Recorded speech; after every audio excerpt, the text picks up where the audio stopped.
Maka kalau hidup nggak tenang, nggak akan ada yang mampu ternikmati. Makan itu kalau nggak tenang, Pak, kira-kira enak nggak? Nah, meskipun tuh hidangannya banyak, takut kehabisan, nggak tenang nih. Dia ngelihat conok, ya udah diambil dah, nah, gitu. Tambah stres dah udah. Nah, sebab itulah tema kita sengaja kita bangun, kita angkat, membangun ketenangan jiwa, sehingga kalau tenang, Pak, kita bisa menentukan sikap apa yang bisa kita lakukan untuk menuju hari esok yang entah kita ini bisa jalani atau tidak. Atau kita mencoba mensikapi terhadap sesuatu yang sudah terjadi. Kan hanya dua saja. Maka kalau waktu dibagi nih, waktu ini dibagi jadi berapa? Apa aja tuh? Empat apa aja empat? Enggak nih empat dulu nih, jawab empat. Empat itu apa saja? Nah, langsung diem. Aslinya itu waktu itu hanya ada tiga, Pak. Apa itu? Masa lalu, masa kini, dan masa yang akan datang. Cuman itu doang, Pak. Yang membuat kita menjadi tidak tenang ini masa kini, masa lalu, apa masa yang akan datang? Yang bikin tidak tenang. Yang membuat tidak tenang itu hanya dua, Pak. Masa lalu dan masa yang akan datang. Dan ketidaktenangannya saat ini.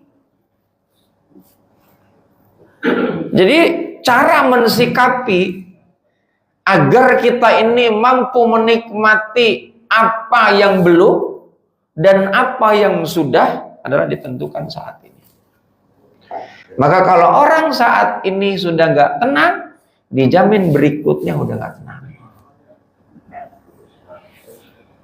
Jadi kuncinya adalah hari ini, saat ini, di sini. Jadi kalau ngaji aja udah gelisah, dijamin keluarnya gelisah. Sholat aja tergesa-gesa, dijamin sholat berikutnya tergesa-gesa. Makanya ada kalimat, kalau bukan sekarang, kapan lagi? Betul kan? Karena yang namanya langkah 1000 diawali dari langkah 1. Penentuan bahwa apa yang akan kita lakukan itu saat ini.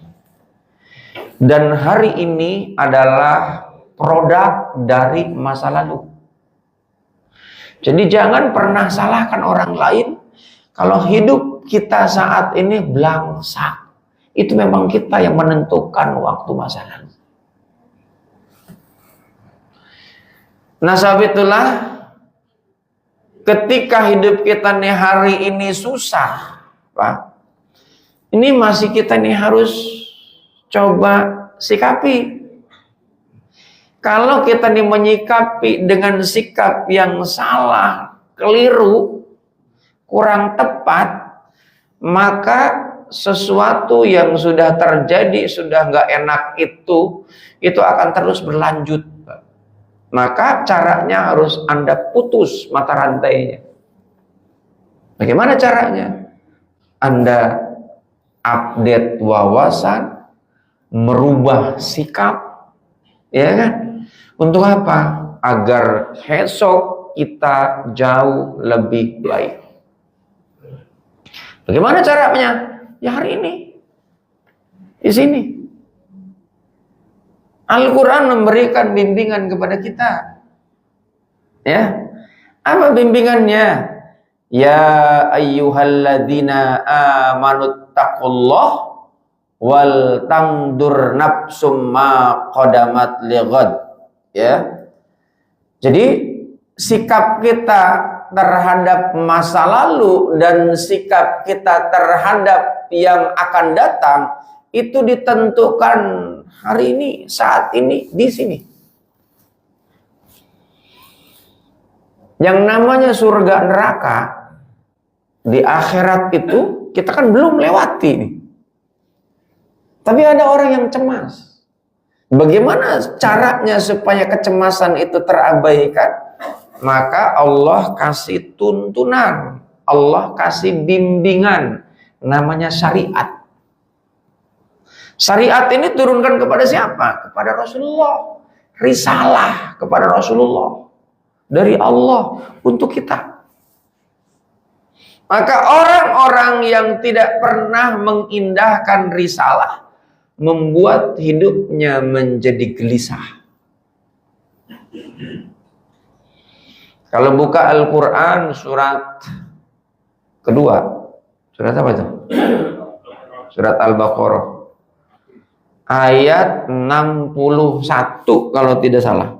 Ya. Apa yang disampaikan oleh Allah? Kata Allah, wa duribat alaihimudillatu wal maskanatu wa ba'u bi ghadabi minallah. Sebenarnya ayat ini awalnya memang diturunkan asbab nuzulnya kepada kaum Bani Israel yang sudah dikasih nikmat oleh Allah, diselamatkan dari kejaran Fir'aun beserta pasukannya, diselamatkan oleh Allah. Yang Fir'aun dan pasukannya ditenggelamkan oleh Allah di lautan Merah. Begitu sudah selamat, dikasih Pak nikmat dari Allah, dikirimkan makanan dari surga, namanya manna wa salwa. Tapi nih, mereka ini tidak bersyukur. Malah justru kasih nikmat yang begitu sangat luar biasa. Justru yang dia kehendaki sesuatu yang nggak ada. Dia cari adas, dia cari yang namanya timun, bawang, rempah-rempah kayak gitu. Dia bilang sama Nabi Musa alaihissalam, Nabi, engkau kan dekat sama Allah, minta. Kata Nabi, aku malu. Ya kan? Dan akhirnya apa? Wah, itu mengatur siasat. Nabi mau dibunuh. Itu Bani Israel sampai sekarang tuh. Jadi jamaah yang dimuliakan Allah Subhanahu wa taala, makanya Bani Israel ini Pak dikasih tempat malah berkhianat.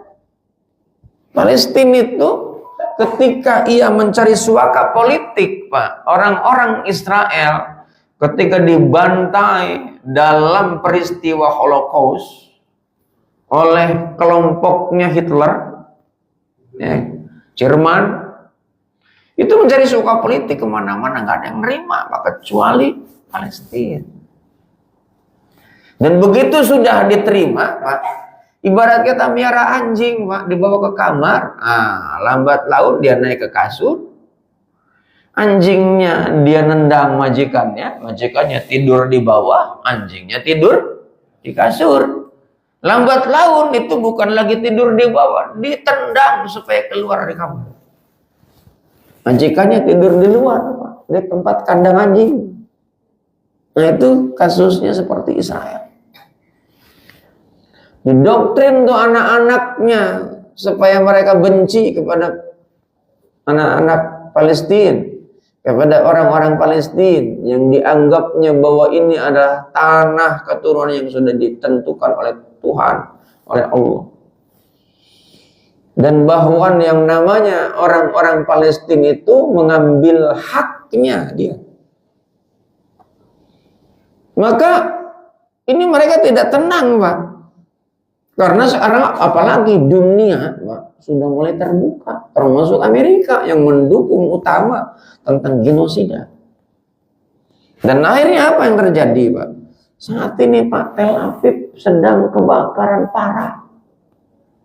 Dan kita doakan itu, mudah-mudahan hangus pas hangus-hangusnya. Amin. Al-Fatihah. A'udzubillahi minasyaitonir rajim. Bismillahirrahmanirrahim. Alhamdulillahirabbil alamin. Arrahmanirrahim. Maliki yaumiddin. Iyyaka na'budu wa iyyaka nasta'in. Shiratal mustaqim. Shiratal ladzina an'amta 'alaihim ghairil maghdubi 'alaihim waladdallin. Dan jemaah yang dimuliakan Allah Subhanahu wa taala, Israel ini menjadi pelajaran bagi kita. Kenapa oleh Allah dibiarkan? agar kita mengambil bagian Pak, dari jihad.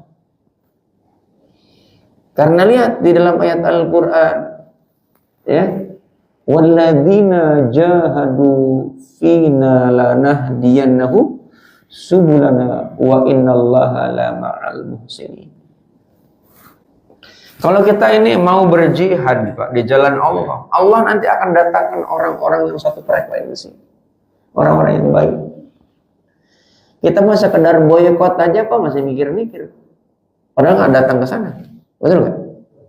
Sekedar boykot aja.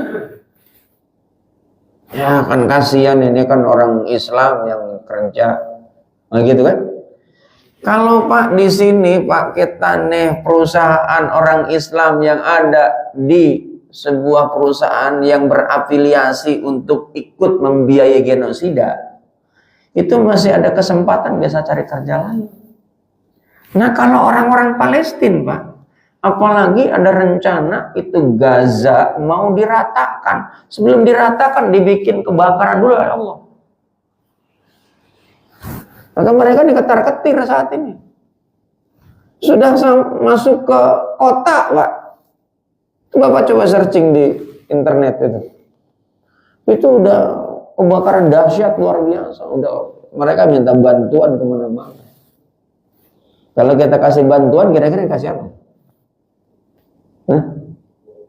Kebakaran itu Israel. Kasih apa? Oh, kasih bensin aja. Jadi jemaah yang dimuliakan Allah Subhanahu wa taala, kita ini jangan sampai ini hidup kita di sini di Indonesia yang meskipun konon katanya ekonomi lagi tidak baik-baik saja, ini masih keren-keren. Ya kan? Subuh masih bisa minum, ya kan? Bukan saja minumnya biasa, teh manis. Ya kan? Coba. Yang lain Pak, boro-boro Pak cari minum, air comberan aja mereka minum Pak. Kenapa? Oh nggak ada tempat yang memang dia bisa berlindung Pak. Dihancurkan. Nah sebab itulah jemaah yang dimuliakan Allah Subhanahu wa taala, jihad kita mau boykot aja Pak. Setuju kan nih? Ya. Boykot aja. Saya makanya sampai saat ini kalau ada orang bawa minum minuman mineral, ada merek tertentu yang mohon maaf saya kalau nggak sebutin, yang karena lagi live nih, itu saya hindarin Pak. Saya bilang mohon maaf, ya Bu kalau ada di masjid tuh labelnya dibuang gitu. Sampai saat ini saya masih udah lama, saya udah hampir 2 tahun minumnya Albil water, ya kan? Kalau nggak ada Zawiyah, ada 212 ya. Pokoknya hindarinlah. Sekarang tuh ada aplikasi Pak untuk mendeteksi ini ada produk terafiliasi apa tidak. Itu ada di internet, tinggal kitanya mau apa tidak. Karena nanti Pak, apa yang masuk ke dalam tubuh kita ini yang kita makan membuat kita menjadi was-was, gelisah. Dan kalau kita makan makanan yang halalan thayyiban, membuat aliran darah pun menjadi normal, pikiran dan perasaan kita menjadi tenang. Maka sikap kita oleh Allah diperintahkan, hai orang-orang yang beriman dan bertakwa, sudahkah engkau memperhatikan tentang apa yang kau lakukan dan sudah kau lakukan? Yang kau lakukan saat ini dan sudah kau lakukan ya. Untuk apa?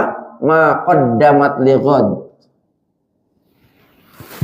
Untuk apa? Menuju hari esok. Kalau hari ini kita nggak bisa ngapa-ngapain, udah Pak, sampai besok Pak. Kan kita kan kadang-kadang nih, salah satu ciri khas orang gagal itu menunda-nunda Pak. Nanti saja. Kalau dikasih tahu ilmu, kita nih udah tahu nih. Ada orang ngasih tahu, kita nih udah tahu sikap kita. Kalimat kita apa yang diucapkan? Kita dia udah ngasih tahu, atau misalnya ini kajian ini sekarang nih, kajian sudah dibahas, kemudian dibahas lagi. Apa kalimat yang disampaikan? Udah tahu. Itu bahaya Pak kalau udah kayak gitu. Sudah tahu, nanti dulu, ya kan? Terus apa lagi? Hah? Sudah pernah, gitu kan. Itu Pak, alamat Bapak akan gagal untuk hari esok.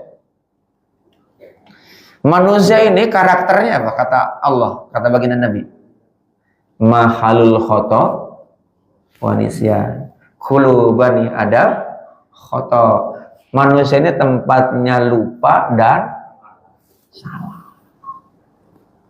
Makanya kemudian apa yang diperintahkan oleh Allah? Wattawasau bil haq wattawasau bis sabr. Itu runtutan ayat Al-Qur'an yang diawali dengan wal asri. Innal insana lafi khusr illal ladzina amanu wa amilus solihat. Ada lanjutannya, wattawasau bil haq wattawasau bis sabr. Cuman kan gini, ketika ada orang yang ngasih tahu, saya udah tahu. Orang kalau ada yang ngasih tahu kemudian kita bilang udah tahu, Pak, kita kesel gak? Kira-kira Pak, kalau kemudian kita dikasih sesuatu, kemudian dijawab, saya udah punya, gitu. Jadi nggak ngasihnya? Besok nggak dikasih lagi. Ada yang nyumbang, Pak udah cukup Pak. Udah, nggak akan disumbang lagi Pak. Udah, nggak usah basa-basi, terima aja Pak. Terima kasih. Kan orang seneng tuh, betul nggak? Nah, sebab itulah jemaah yang dimuliakan Allah Subhanahu wa taala, maka yang membuat seseorang itu menjadi tidak tenang itu karena sikap sebetulnya, Pak. Sikap mental kita. Nah, sikap mental itu, Pak, ditentukan oleh apa yang sering didengar, ditentukan dengan apa yang sering dilihat. Dan apa yang sering didengar dan apa yang sering dilihat itu, Pak, bisa melekat di ingatan dan perasaan. Pikiran dan perasaan ini kalau nggak diolah, Pak, itu akan terus negatif. Negatif perlu nggak? Negatif perlu nggak? Perlu, Pak, untuk kewaspadaan. Tapi kita nggak akan tahu negatif kalau nggak ada positif.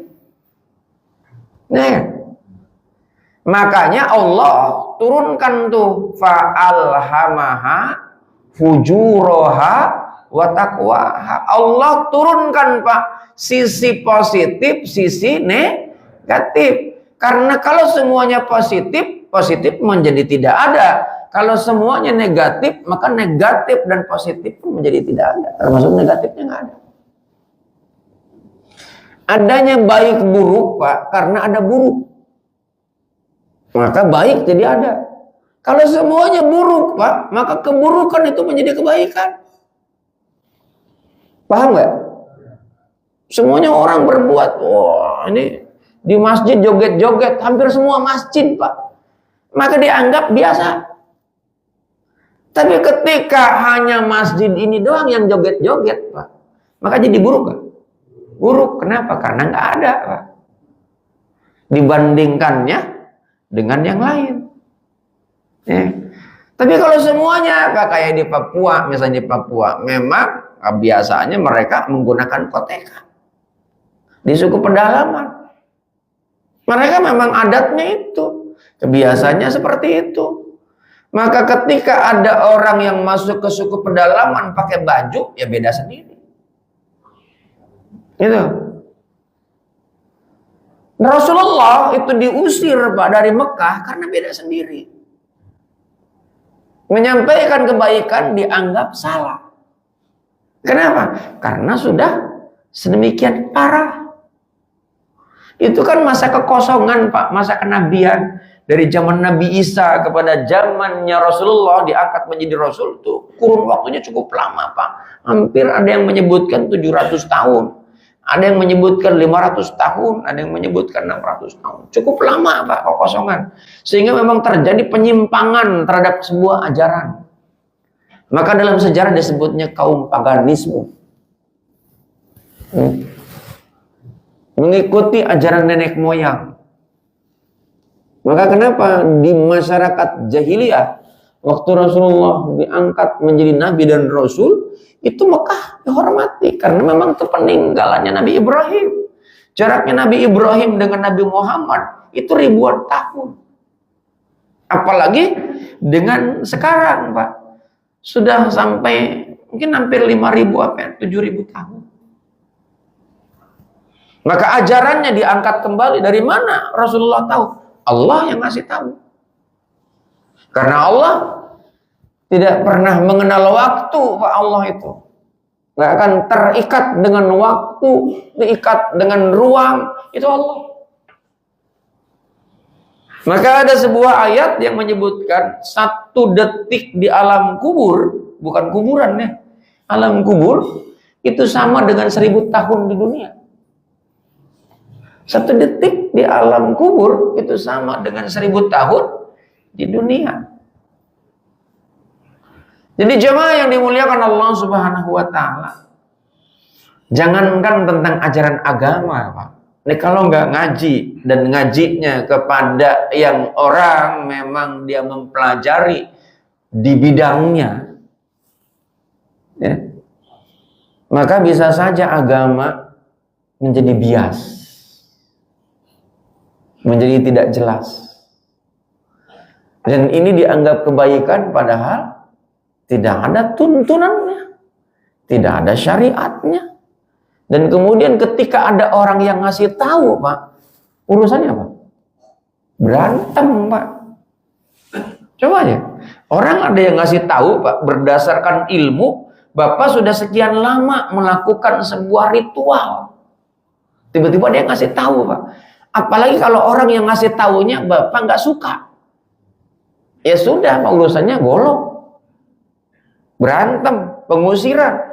Itulah yang terjadi. Meskipun orang-orang Arab jahiliyah waktu ada di Mekah Rasulullah menyebarkan, itu diam-diam mengagum terhadap karakternya Nabi. Kenapa? Dengan kejujurannya. Maka digelari Al-Amin itu, Pak, itu bukannya diri sendiri yang menyebutkan, tapi orang-orang jahiliyah menyebutkan Al-Amin itu. Digelari Al-Amin. Sampai ketika terjadinya konflik tentang perseteruan, ingin mengangkat kembali Hajar Aswad yang terlepas dari tempatnya, itu kan menganggap bahwa yang paling berhak adalah Rasul yang bisa dipercaya, padahal bukan pengikutnya, kabilah-kabilah itu. Kenapa? Tapi karena kaitan dengan ajaran, Rasulullah diusir. Kenapa? Karena dianggap aneh, dianggap sesuatu yang nyeleneh, dianggap sesuatu yang berbeda. Kita ini ada sebuah tradisi yang terus-menerus kita pegang teguh. Tiba-tiba ada yang ngasih tahu, yang dianggap orang ini nyeleneh, dianggap orang ini nggak benar, ya kan? Meskipun ada data, meskipun ada fakta, meskipun ada risalah, meskipun ada dalil, gitu. Ya tadi kan hanya sekedar katanya. Kalau dikasih tahu, saya udah tahu. Ya kan? Begitu, Pak, belajar dulu, nanti aja. Ya sudah, Pak, sampai tua, tahu-tahu udah tua. Nyesel. Nah, itu kan sudah lewat, Pak. Sekarang udah tua. Ini sama halnya nanti nyeselnya orang yang sudah ada di alam kubur. Allah abadikan tuh di dalam Al-Qur'an tuh. Ada orang yang sudah meninggal tuh menyesal pengen kembali ke dunia. Tapi oleh Allah dijawab, kalla balla. Enggak, kalian cuma hanya ngomong doang. Dusta, ibarat orang yang berada di tengah samudra, dikenakan badai oleh Allah. Dia memohon kepada Allah, ya Allah, tolong aku. Tolong hamba. Tenangkan tuh badai. Nanti aku kalau sudah ada di darat menjadi orang-orang yang taat. Begitu dia di darat lupa, Pak. Betul gak? Gitu. Sama waktu ngaji, Pak, kelihatan soleh. Begitu di luar masjid, Pak, liar juga. Jadi salah. Yang jadinya salah. Yang jadinya soleh jadi salah. Begitu tamasya, pengurus masjid bukan ya? Kenapa? Pakai celana pendek. Ini jamaah Nurul Ikhlas bukan apa? Kok joget-joget ya kan? Bisa lupa, Pak.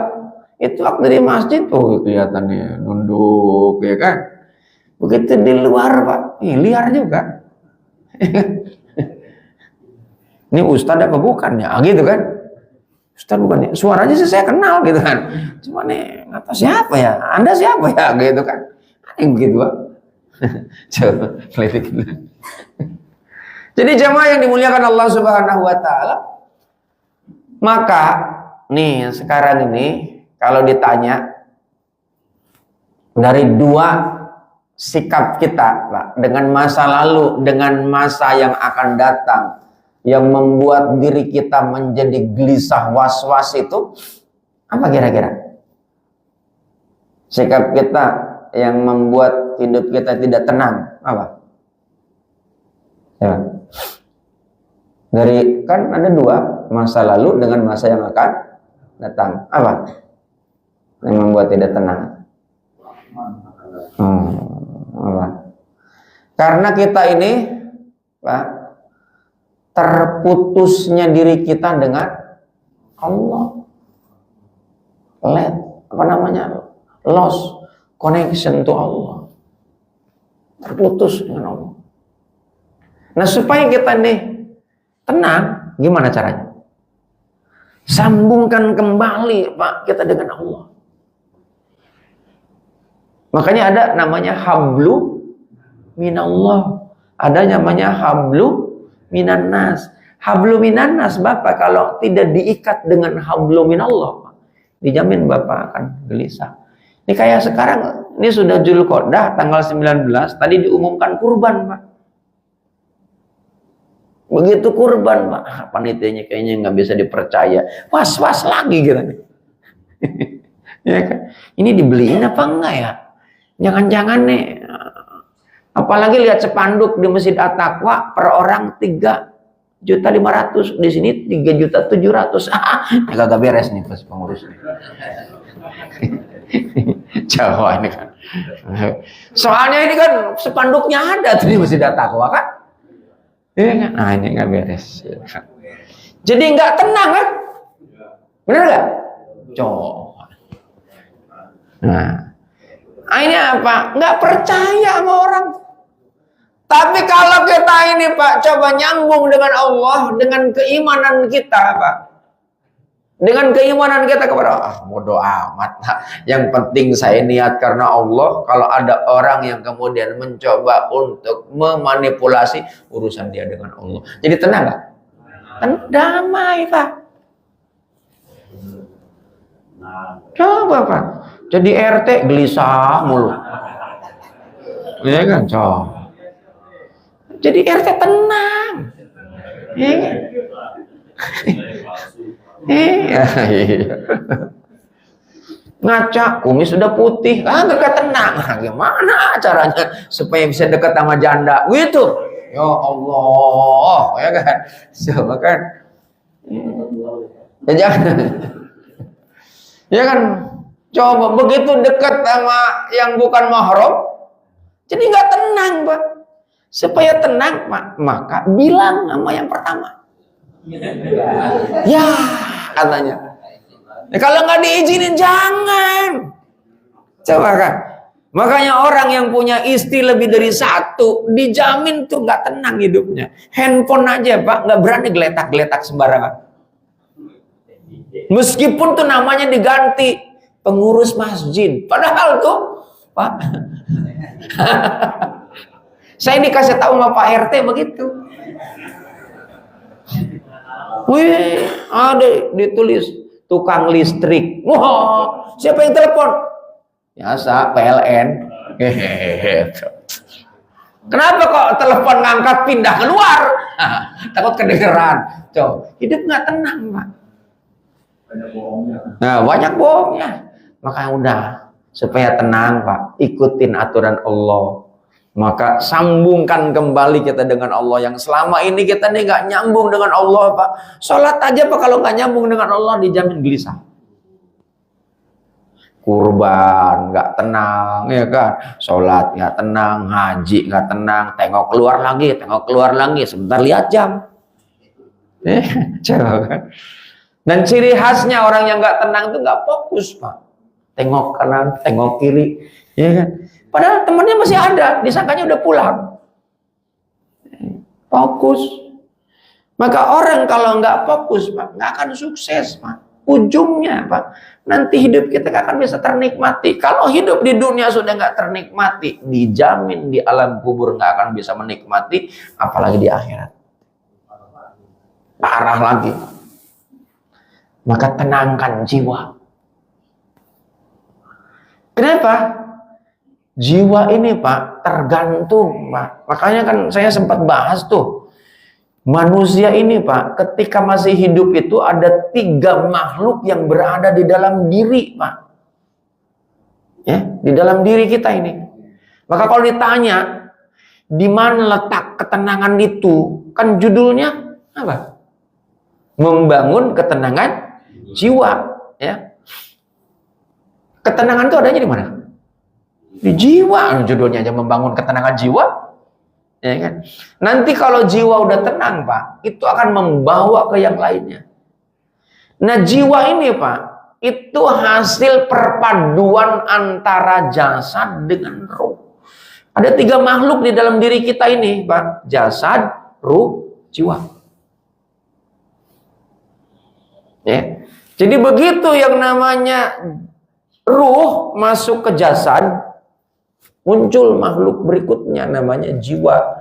Nanti kalau jiwanya udah tidak ada, Pak, dipisah tuh antara jasad dengan ruh. Makanya ada kalimat dalam Al-Quran, kullu nafsin dha'iqatul maut. Kematian itu ketika yang namanya jiwa mati, Pak. Jiwa itu dalam bahasa Arab namanya nafs. Bahasa kita udah nggak napas, Pak. Kalau udah nggak napas, jiwanya mati. Kalau udah mati, Pak, jasadnya udah nggak berfungsi, Pak. Udah nggak berfungsi itu jasadnya. Yang hanya tinggal adalah ruh. Kalau Bapak buka Al-Quran surat kedua ayat 28, kita ini dulu berada di alam ruh. Masuk ke jasad oleh Allah. Kehidupan, Pak. Awalnya mati, kemudian hidup, kemudian mati lagi, kemudian hidup lagi. Makanya ketika hidup saat ini, Pak, jasad jangan diotak-atik, Pak. Nanti kita berhadapan dengan Allah dalam bentuk jasad saat ini. Itu surat Al-Baqarah ayat 28. Dulunya kita nih mati, ya. Summa yuhyikum, summa yubitukum, summa ilaihi turja'un. Maka di awal kaifa takfuruna billah. Kenapa engkau nih hatimu tertutup? Kafir itu kan tertutup, Pak, kafir. Nah, orang yang tertutup dari kebenaran disebutnya kafir, Pak. Nah, kita menyebutnya kafir itu di luar Islam. Bahasanya santun tuh Allah tuh. Kafir, Pak. Bisa saja itu. Bukan bisa, sangat mungkin. Orang yang mengaku dirinya beriman dan Islam itu tertutup hatinya. Maka kenapa? Akhirnya tidak tenang, Pak. Nggak bisa melihat tentang kebesaran Allah. Nggak bisa melihat tentang kasih sayang Allah. Makanya nih lihat kaitan dengan kurban, Pak. Inna a'toina al-kausar. Dikasih nikmat, ente gak bisa ngelihat. Ya kan? Dikasih nikmat banyak, Pak. Inna a'toina al-kausar. Dikasih nikmat. Ente gak bisa ngerasain tentang nikmat itu. Makanya gimana bisa merasa bisa berbagi untuk dirinya sendiri aja bakhil, Pak. Masih kurang gitu kan. Nah, yang namanya bakhil itu, Pak, itu karena kurang, dan kurang itu karena mental, Pak. Mentalnya mental miskin. Miskin itu definisinya kurang. Ya, ya. Kalau orang kaya, Pak, mentalnya mental lebih. Meskipun dia nggak punya rumah, meskipun dia nggak punya kerjaan, kalau mentalnya kaya, dia bisa berbagi. Apa yang dibagi? Senyum. Itu kan bisa dibagi, Pak. Ketenangan jiwa, kedamaian, kesantunan. Santun itu bukan untuk diri, Pak, untuk orang. Ada orang, Pak, tukang ngemis. Dia ngumpulin duit karena memang dia mentalnya kaya. Untuk apa? Kurban. Karena kaya, Pak, maka akhirnya dia memang menjadi orang yang senantiasa bisa menikmati hidup. Ya. Orang kaya itu bisa menikmati hidup, Pak. Jadi kalau meskipun rumahnya besar, duitnya banyak, Pak, ada yang nggak bisa menikmati hidup, Pak. Coba aja. Ngaji aja nggak bisa ikut, Pak. Ya kan? Coba aja. Orang nggak bisa menikmati hidup. Dan oleh Allah karena dia sudah memilih untuk tidak bisa menikmati hidup, dikasih sakit, Pak. Nah ini apa? Makannya labu siem, timun, ya kan, air putih, ya kan. Siapa lagi? Ya udah itu dah. Makan nasi diabetes, ya kan. Terus lagi, iya kan. Makan duren diabetes, jantungan. Nah, meskipun dia punya jabatan jadi RT, wah, bisa apa-apain dah. Ya kan. Punya bini cakep, impoten. Gimana coba? Dianggurin. Kasih nikmat oleh Allah. Nggak bisa ngapa-ngapain, Pak. Orang kaya itu, Pak, senantiasa dia punya lebih, Pak. Berbagi gitu, Pak. Bapak yang suka main medsos nih, coba lihat, Pak, sesekali Bapak nih buka yang namanya medsos, Pak. Sekali Anda buka, 2 kali Anda buka, 3 kali buka, Pak. Apa yang Anda buka pasti akan muncul banyak kan yang sejenis. Itu namanya algoritma. Ya. Kok tahu ya? Ya tahu lah. Karena sistem, Pak. Bapak buka Pak yang namanya, 1 kali Bapak buka TikTok, Pak. Anda cari yang namanya baju koko. Nanti terus-terusan tuh videonya akan muncul, Pak. Terus, Pak, Anda tambah ngeliat lagi, Anda muncul lagi, beragam merek Anda muncul. Itulah kehidupan, Pak. Ternyata kehidupan kita hampir sama. Kita kan kalau lihat iklan, itu scroll, itu namanya algoritma. Algoritma kehidupan pun sama. Bapak, apa yang sering Anda syukuri, Pak, itu kan terus, Pak, inline dengan Allah. Makanya ada kalimat dari baginda Nabi, la yaqbalu du'aan min qalbin ghafilin lahin. Doa kita nggak akan dikabul oleh Allah ketika pikirannya nggak nyambung, Pak, dengan lisan kita.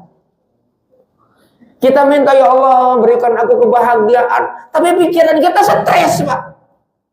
Batin kita ragu, tertekan, nggak pernah syukur dengan nikmat yang Allah berikan. Ya sudah, boro-boro.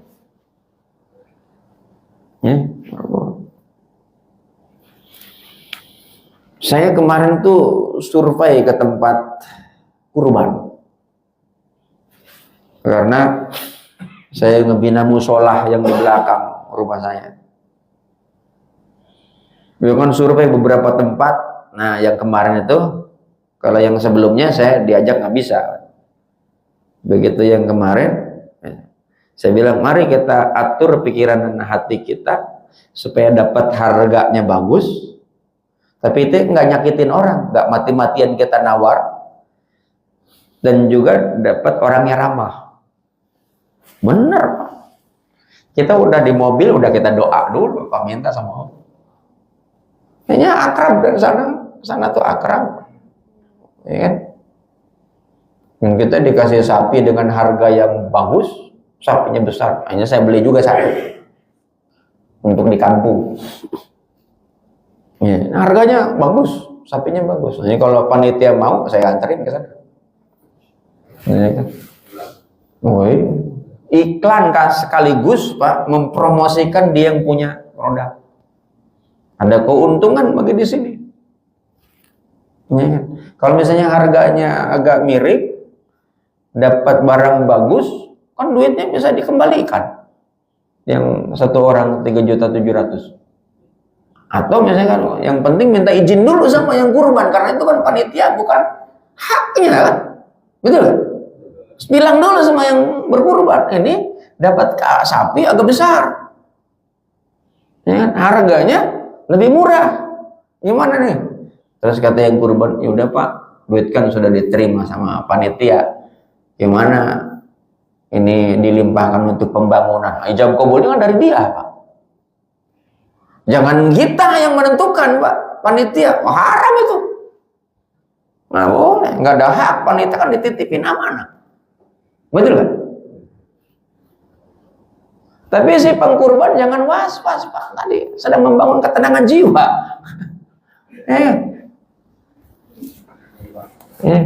Jadi jemaah yang dimuliakan Allah Subhanahu wa taala.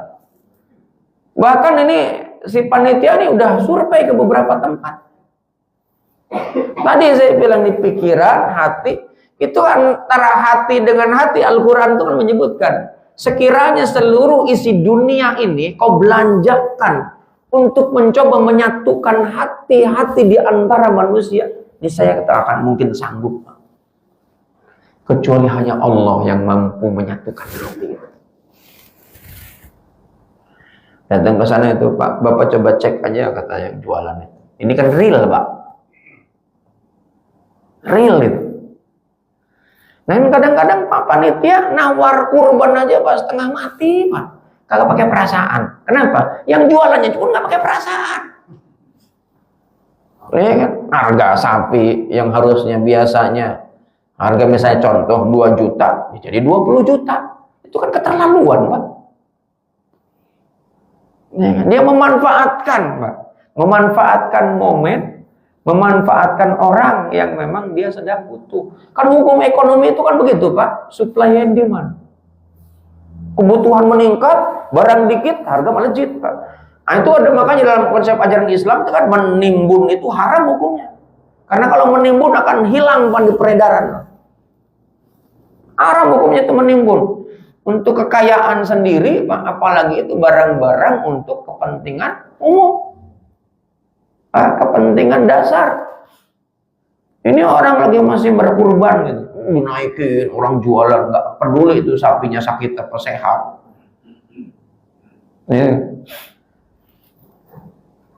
Jadi begitu jamaah yang dimuliakan Allah Subhanahu wa taala. Dan itu penting dengan ilmu. Ya. Penting dengan ilmu. Ini hanya saya kasih ini. Kayaknya Pak Budi Purwoko pun pernah datang ke sana tempatnya. Tahu Pak Budi? Ya. Karena kata panitia musola yang pernah ke sini Pak Budi waktu masih jadi pengurus Hidayatul Sholihin. Ya kan? Dikasih harga, alhamdulillah. Saya bilang tahun lalu aja saya beli sapi lebih mahal, malah lebih kecil ukurannya. Nah sekarang lebih murah dan ukurannya lebih besar. Nanti kalau mau datang ke sana sama Pak Budi aja, dia tahu tempatnya di Cibitung. Pak Budi pernah ke sana ya? Tinggal ke sana aja tuh Nurul Ikhlas Pak. Saya mempromosikan ini apa namanya supaya mana yang terbaik Pak. Jadi kembali lagi Pak, jiwa kita ini akan menjadi negatif atau menjadi positif tergantung 2 aspek ini, yaitu jasad dan ruh. Kalau jasad kita lebih banyak diisi oleh yang hal-hal negatif Pak, jasad kita. Jasad ini kan makanannya Pak. Ya jasad lagi Pak, materi. Bapak sering makan makanan yang tidak halal. Ya, tidak baik. Ya, selain halal juga tidak baik. Oh, tapi halal, tapi tidak baik untuk tubuh. Bisa bikin tidak tenang, Pak. Salah satunya apa? Asam urat. Asam urat itu bikin tidak tenang, Pak. Kolesterol menjadi tidak tenang. Coba aja. Pasti gelisah, Pak, nggak enak. Itu gara-gara sakit, Pak. Hidup menjadi tidak nyaman, Pak. Tidak tenang. Nggak akan bisa menikmati hidup. Makanya sehat itu di dunia adalah kenikmatan tertinggi. Kenikmatan tertinggi yang lebih tinggi lagi adalah iman, Islam. Nah, ketika sudah dikuasai oleh iman dan Islam, sakit pun bisa dikendalikan. Ya kan? Makanya kenapa pengkondisiannya dari baginda Nabi? Ketika seseorang yang sabar dalam kondisi kesusahan, maka dia akan digugurkan dosa-dosa. Sabar Pak catatannya. Dia udah usaha nggak untung-untung, sabar dia, tapi tetap dia nggak mengeluh, dia tetap ikhtiar, maka oleh Allah akan dimuliakan. Maka cara Allah ingin memuliakan seseorang itu Pak, itu caranya hidupnya susah Pak. Sudah berbuat baik dikucilkan, sudah berbuat baik diomongin jelek, sudah berbagi cemooh. Itu tandanya Allah ingin mengangkat derajat seseorang. Nggak usah kecewa, jangan diladenin. Dan supaya tenang juga, hidup ini jangan ngikutin apa kata orang, tapi ikutin apa kata hati nurani. Bukan hati doang Pak, kata hati nurani. Hati nurani ini Pak, inline, nyatu dengan ruh. Ruh ini adalah makhluk Allah yang paling sangat dekat dengan Allah dan paling sangat taat kepada Allah. Dari mana saya tahu? Al-Quran, surat ke-7 ayat 172. Enggak ada di slide-nya. Surat apa tadi? Surat Al-A'raf ayat 172. Apa bunyinya? Wa id akhadha rabbuka min bani adam min duhurihim dzurriyyatahum ala anfusihim alastu bi rabbikum qalu bala syahidna. Itu informasi dari Allah. Dulu ruh dikumpulkan, ditanya, siapa engkau hai ruh? Kata ruh, aku ini hambamu dan engkau adalah Rabbku dan aku taat kepadamu. Tuh, itu ruh. Saya sudah begitu ditanya, kalau bahasa saya, kamu mau nggak hidup di dunia? Mau, siap. Siap nggak taat? Siap. Udah janji itu. Ya sudah, disatukan ke jasad Pak, ditiupkan. Begitu hidup Pak, jadi maling, koruptor, pezina, ya kan, begal. Siap lihat Pak. Orang yang maling Pak ketika ditangkap nangis kan? Nangis Pak. Nangis kenapa? Menyesal. Ada yang menyesal, ada yang pura-pura. Ini kan? Itu kalau yang pura-pura itu karakter Pak. Karena memang dia sudah melekat. Itu kalau orang yang nangisnya pura-pura main drama Pak, itu karena sudah karakter, sudah sekian lama. Makanya lihat, orang yang berbuat jahat profesional dengan orang yang amatiran, Pak, itu pasti cepat ketangkepnya yang amatiran. Pembunuh yang di Subang gitu kan, lihat kan beritanya, yang pembunuh di Subang, itu kan akhirnya ngaku diri Pak. Padahal tuh penyidik nggak sampai kesulitan Pak untuk menemukan yang namanya mendeteksi. Dan itu pasti dia tidak tenang. Ketidaktenangan itu Pak harus dijawab dengan cara apa? Dia mengakui Pak. Hidupnya gelisah. Makanya kalau buka Al-Quran surat ke-2 ayat 61, wa duribat alaihimud dillatu wal maskanatu wa ba'u bi ghadabi minallah. Allah turunkan kemurkaan, Allah turunkan ketidaktenangan, Allah turunkan kehinaan. Kenapa? Apa yang menjadi penyebab? Kanu yakfuruna bi ayatillah, karena dia mengingkari ayat-ayat Allah.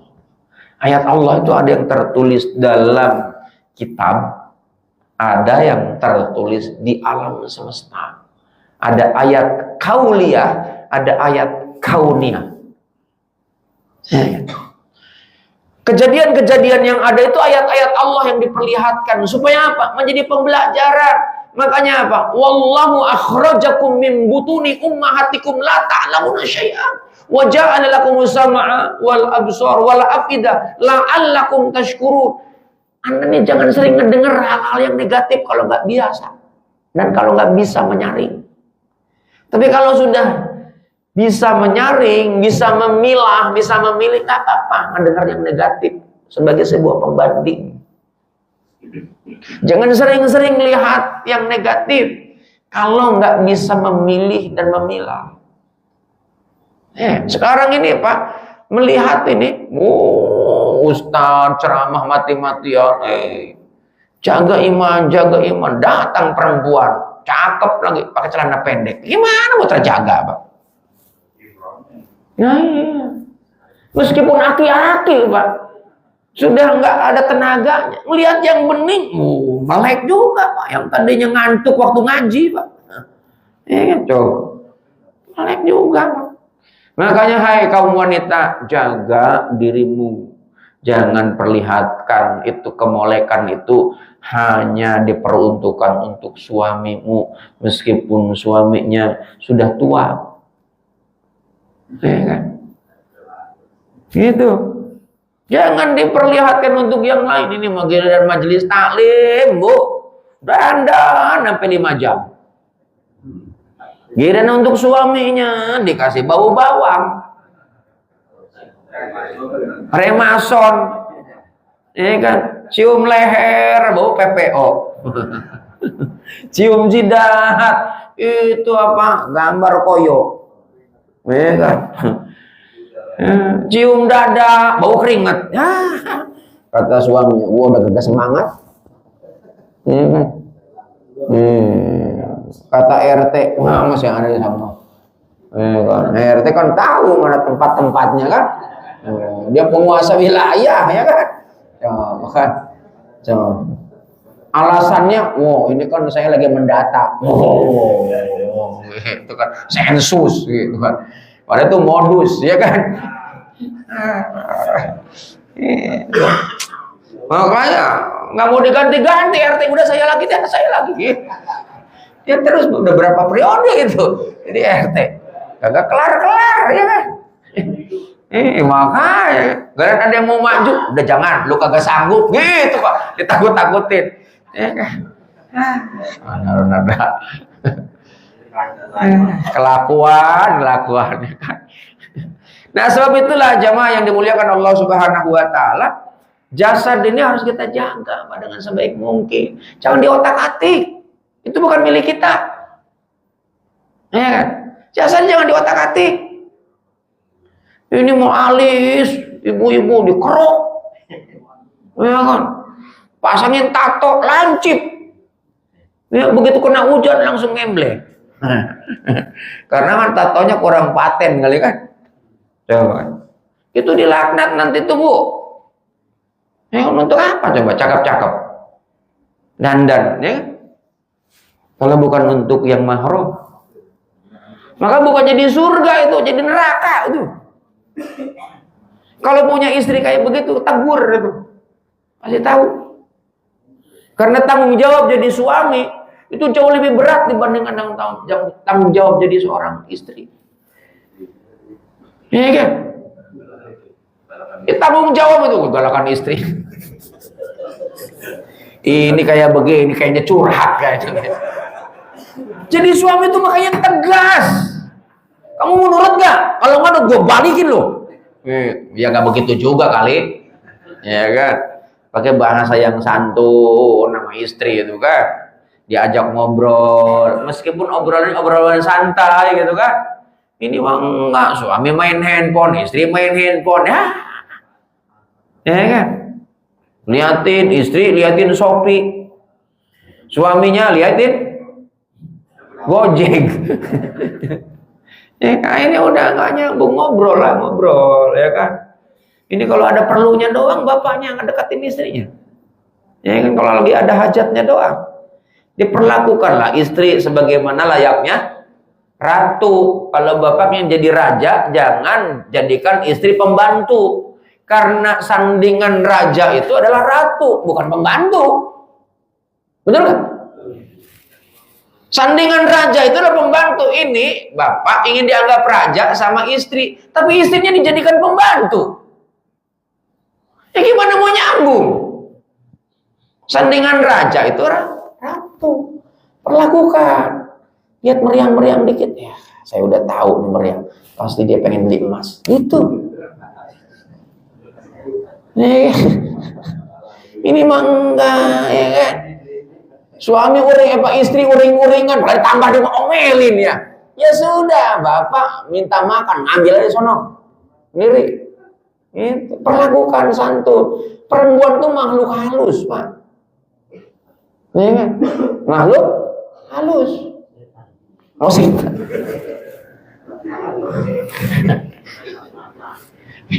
Iya. Makanya harus didekatin dengan kelembutan, nggak boleh dikeras-kerasin. Makanya ada sebuah kalimat bahwa istri ini adalah tulang rusuk kita. Kalau dikerasin patah, Pak. Maka dielus, Pak. Ya, istri itu sering dielus, Pak. Insya Allah Bapak hidup.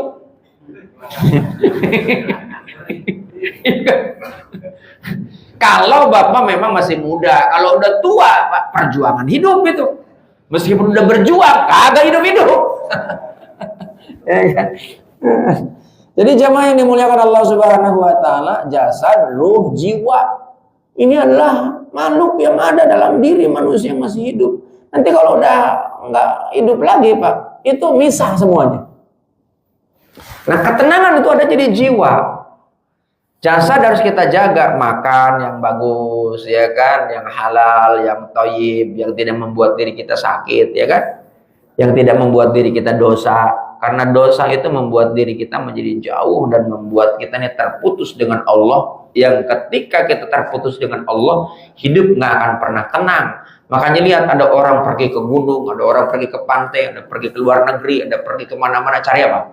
Ketenangan, liburan, meskipun ujungnya enggak juga fresh. Duit habis, badan capek, bahagia belum tentu. Apalagi kalau long weekend kayak kemarin, Pak, macet di mana-mana. Macet di mana-mana. Makanya sering kali saya sampaikan, liburan yang paling bagus, Pak, strategi ini saya ajarin. Bapak pergi ke kuburan. Bener, Pak. Bukan waktu mau ziarah aja, Pak. Tamasnya ke kuburan, nggak pakai duit, Pak. Dekat kuburan. Bapak perhatiin, ya kan? Coba perhatiin, ya Allah. Sambil kita merenung, ya Allah, suatu saat saya akan di situ. Apalagi usia saya udah sepuh.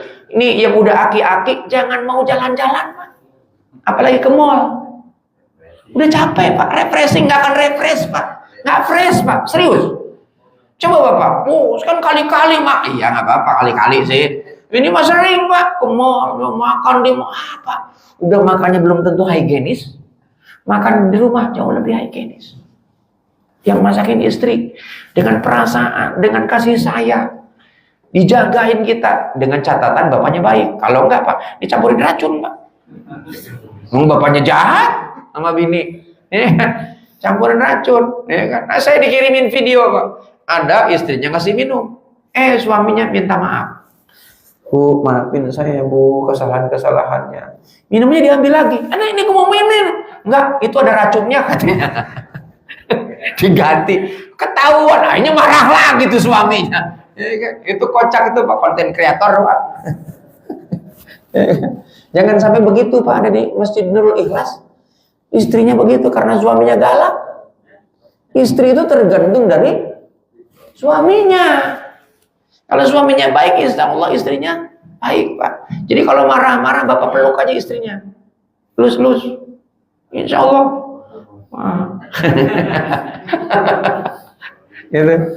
Jam 6 lebih 10. Ada yang mau nanya kan? Ya, bingung katanya, apa yang disampaikannya bingung katanya. Ini apa yang saya sampaikan nyambung gak sih? Nyambung ya? Alhamdulillah.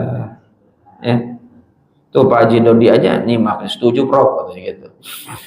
Online nih ada yang nanya, banyak juga yang nanya nih. Ustaz, saat ini ada beberapa masjid dan musola tidak mempunyai lahan luas untuk melaksanakan penyembelihan hewan kurban. Kalau misalnya kami pengurus masjid melakukan penyembelihan hewan kurban di RPH, rumah pemotongan hewan, dengan niatan masjid tetap bersih dalam keadaan suci agar jamaah tetap bisa melakukan. Kurban itu bukan hanya sekedar bagi-bagi daging. Kurban itu adalah syiar. Selain memang itu ada niat sosial, tapi ada syiar. Syiarnya apa? Syiarnya adalah memang kita saat ini masjid sedang mengadakan yang namanya aksi sosial. Tapi aksi sosialnya memang didasarkan dengan syariat. Namanya ibadah kurban. Kalau dia pemotongan hewan, memang syiarnya di mana? Nah, kelihatan, identitasnya ada masjid. Ini Masjid Nurul Ikhlas ada di sini, di Kampung Jawa, Pejaten Timur. Potongnya di RPH. Di mana tuh RPH-nya sini? Cakung. Nah, terus gimana syiarnya tuh masjid? Ya kan? Kalau ditanya boleh sih boleh. Kalau ditanya mah. Cuma dia kurang ini aja, kurang syiar.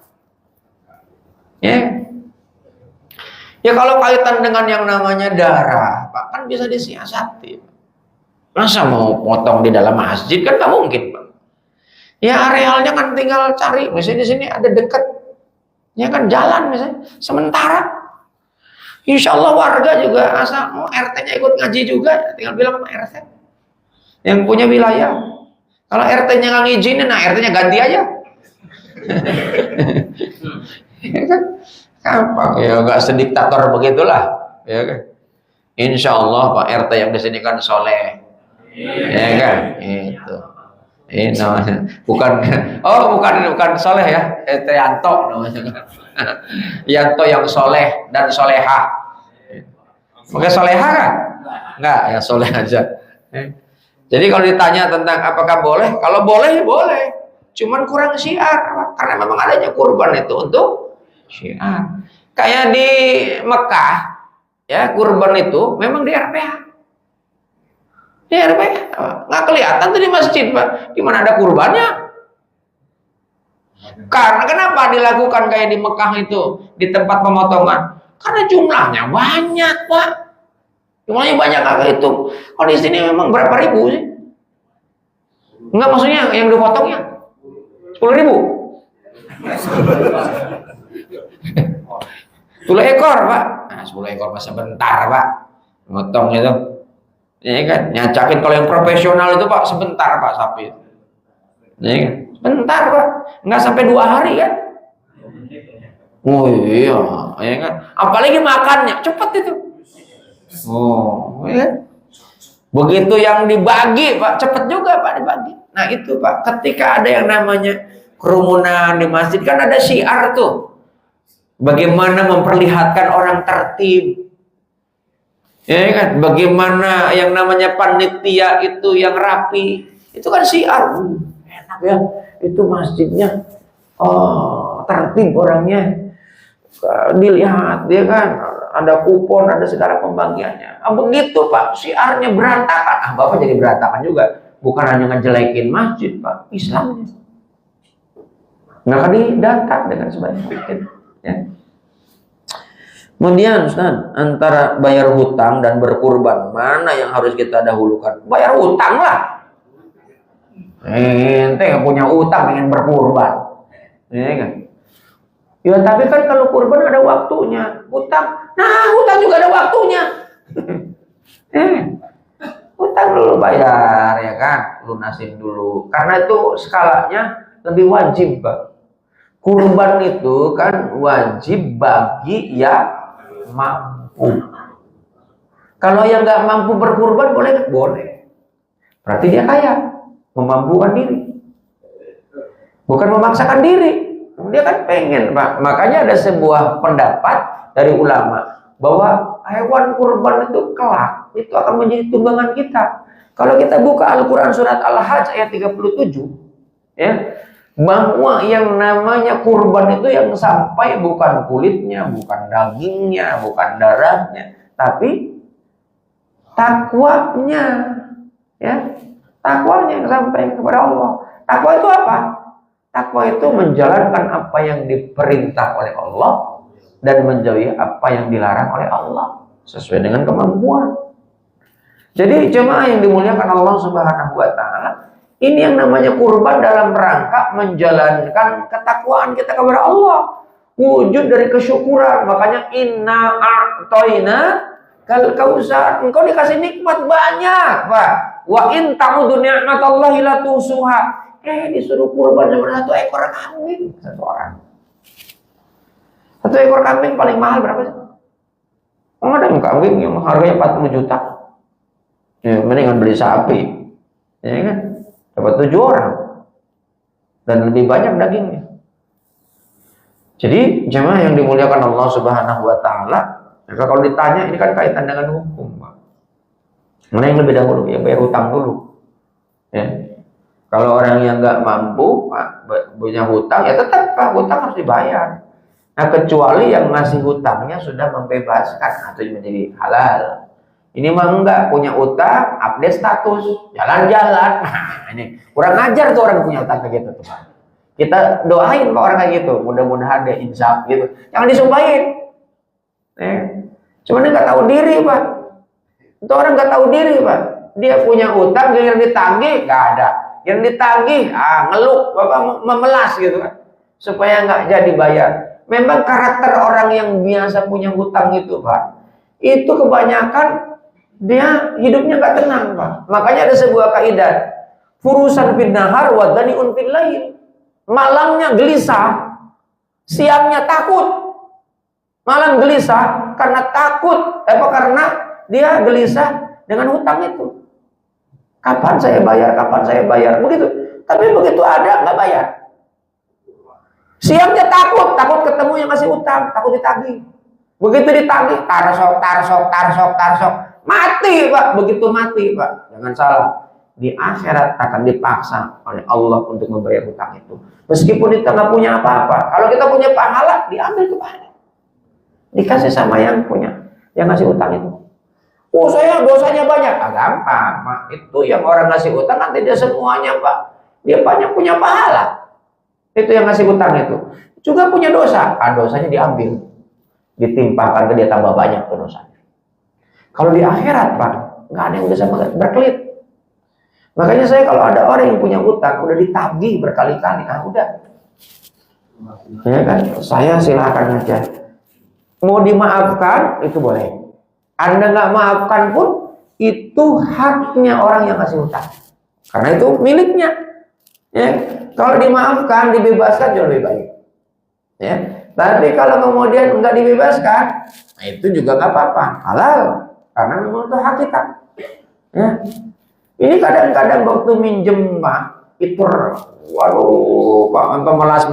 Begitu dia sudah dapat Pak, waktunya bayar, yang memelas yang ngasih hutang. Sampai mohon Pak, ya, kepada yang punya hutang itu. Makanya itu akan menjadi hijab Pak, penghalang kebaikan Pak. Hati-hati, hutang itu bukan nggak boleh. Ya. Kemudian kan, apakah boleh kita niatkan berkurban untuk orang yang sudah meninggal? Ibadah itu hanya untuk orang yang masih hidup. Kalau dia niatkan pahalanya saja nggak apa-apa, tapi kurbannya tetap untuk yang masih hidup lah. Kan semuanya terputus Pak amal itu, kecuali hanya pahala saja yang mengalir tuh. Idza matabna adama in qata'a amaluhu illa min salasin, shadaqatin jariyatin, ilmun yuntafa'u bih, aw waladin sholihin yad'ulah.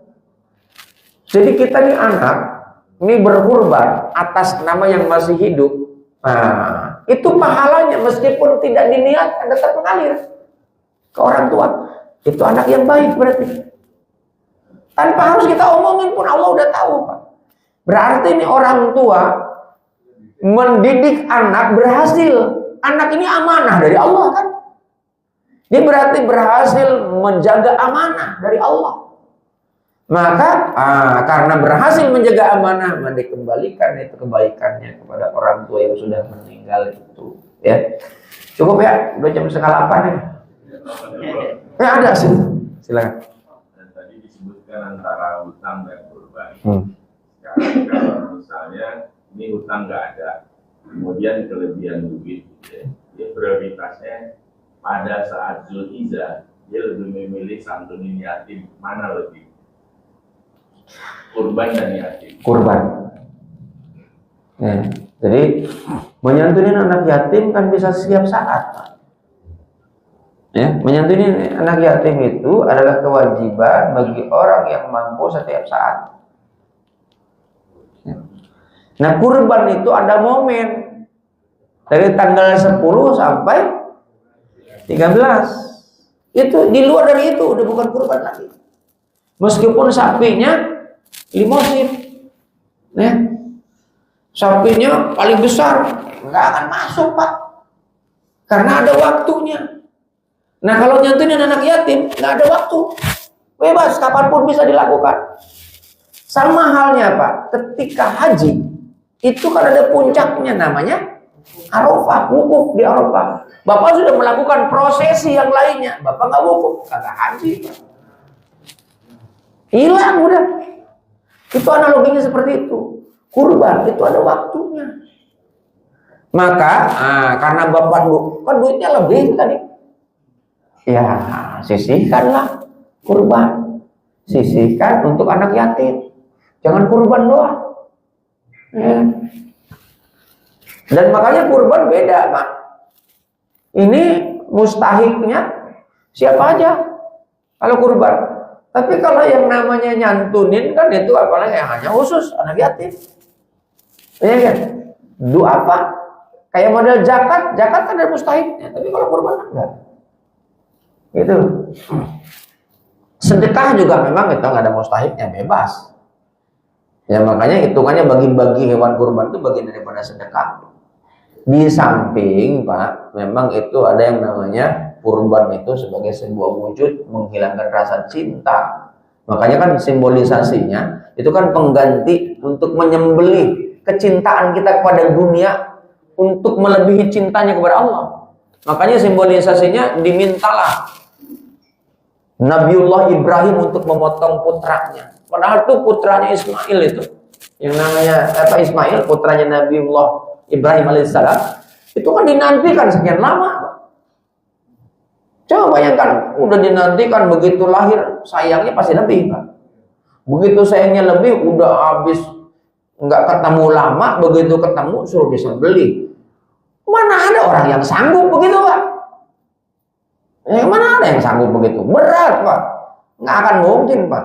Wah ini Allah nggak adil, Allah nih jahat, Allah ini apa namanya diktator, emang pasti begitu Pak.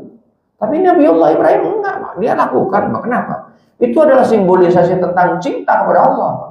Maka kalau udah cinta Pak, apapun Pak, sampai belahlah dadaku, itu orang cinta Pak. Iya kan? Suruh dibelah dadanya. Oh bapak-bapak ngerti Pak, langsung dibuka Pak, dibelah. Iya kan? Ternyata lebih indah daripada dibelah. Coba Pak. Maka apa diserahkan? Bapak udah pontang-panting Pak, nyari duit siang dan malam, nggak pernah mengenal lelah. Begitu sudah dapat duit diserahin ke siapa? Kepada istri yang dicintai. Kalau istri yang nggak dicintai Pak diusir Pak. Orang-orang dikasih duit Pak. Ya, begitu. Itu namanya cinta. Nah cinta kepada Allah harus melebihi dari segala-galanya. Kata Allah, kamu dikasih nikmat banyak.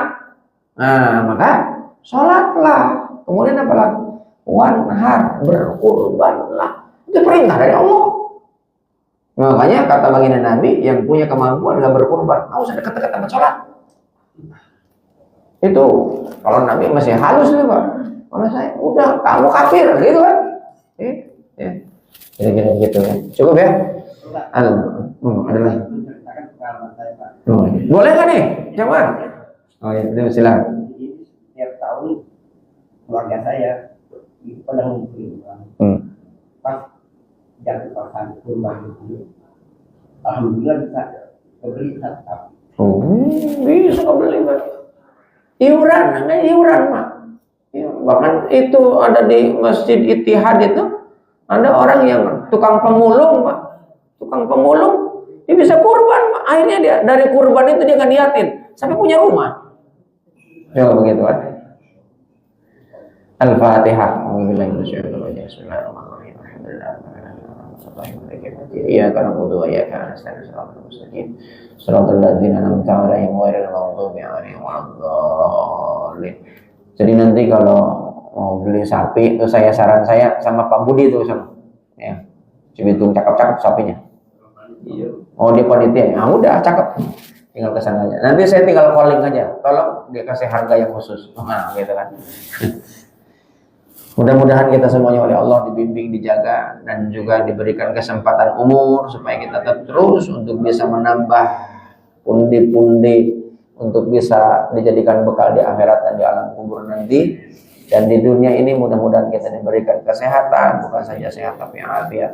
A'udzubillahi minasyaitonir rajim. Bismillahirrahmanirrahim. Allahumma shalli ala sayyidina wa habibina wa syafiina wa karimina wa dhuhrina wa maulana kulli sahabati rasulillah ajma'in. Allahumma ja'al hadha jam'an marhuma wa tafarruqana min ba'dihi tafarruqa ma'suma. Allahumma ahsin akibatana fil umuri kulliha wa ajirna min hijab dunya wa azabil akhirah. Subhanakallah bihamdika asyhadu an la ilaha illa anta astaghfiruka wa atubu ilaik. Rabbana taqabbal minna innaka antas samiul alim wa tub 'alaina innaka antat tawwabur rahim. Rabbana atina fid dunya hasanah fil akhirati hasanah wa qina adzabannar. Subhana rabbika rabbil izzati amma yasifun wassalamun alal mursalin walhamdulillahi rabbil alamin. Wa afa minkum. Assalamualaikum warahmatullahi wabarakatuh.